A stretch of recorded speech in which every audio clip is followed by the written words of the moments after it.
Hey everyone, it's day 17 of Vlogmas.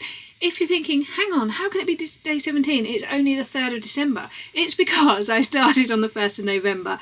So check out at the end my entire playlist if you've missed out.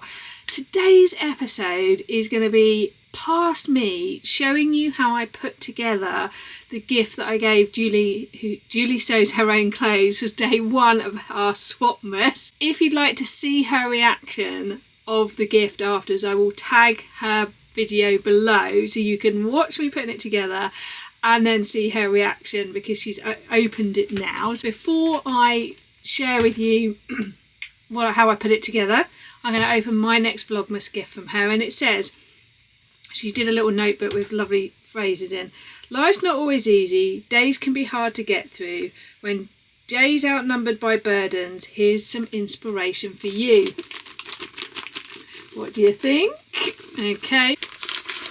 What is it though? What have we got? Educated by... I've never heard this book. Glasses need to go on. So Julie and I both work for local authorities. So it says, Tara Westover grew up preparing for the end of the world. She was never put in school, never taken to the doctors. She did not even have a birth certificate until she was 9 years old. At 16, to escape her father's radicalism and a violent older brother, Tara left home. What followed was a struggle for self-invention, a journey that gets to the heart of what an education is and what it offers, the perspective to see one's life through new eyes and the will to change it. Wow, I love a book. Well, do let me know if you've read this book or heard about this book. Look at that, it's a massive pencil, I've just realised. Oh, I love it. I'm really enjoying Julie's choices for me. I've never had it. I do let you know, if you're a regular viewer, you know I love a book.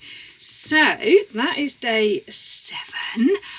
I am now going to cut to past me showing you how I put together. It's just quite a short little video of me putting together her gift. How I made a gift quilt hanging. I love pairing fabrics together and working them out. So I had a rough idea of size, and so I got out all of my Christmas fabrics and started working out a colour palette. And I find by shifting and laying the fabric together, I can work out a palette that works. Once I'd worked out a palette that worked, I started laying and folding to get like different size rectangles to form the pieces. I knew I wanted to layer over the top some words. I swapped things in and out, made things bigger and smaller, and I really love that part of the process. I like to take my time with that. Once I'd done the Christmas side, I then did the everyday side, because obviously a quilt has 2 sides and you can have a backing, and I decided to make it reversible. So again, got some selection, worked out sort of the vibe, the colours I wanted, decided on a central image and worked again from there. So I took photos of each side once I was happy. The photos are really important, and what I never thought about until recently was I have an additional screen which is over here that I use for my job, because I use 2 screens when I'm working. It is pretty phenomenal to have up the image. So if I just do this, I am looking at this huge photo now of the layout. I'll put the photo in, but it means that while I am pairing the pieces together, I don't have to remember exactly how it looked. I don't need to rely on my memory. I can just do it from the picture. So I am presently just pinning together the pieces that make a bit of a row. There are some long pieces along the edge which we'll do afterwards.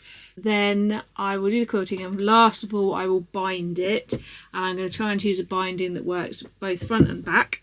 I did try a different central piece, that didn't work. So I wouldn't call myself a quilter, but I do like to patchwork pieces of fabric together to make gifts. I don't know if it's the same or not. So now I'm going to get on with starting to stitch it together. I will show you the progress as I go, and at the end you can see the finished version. So I have nearly finished the quilted hanging. I have quilted the front and back together, and then I realised that I couldn't machine stitch the letters on because it would have gone right through, so I then set about hand stitching them.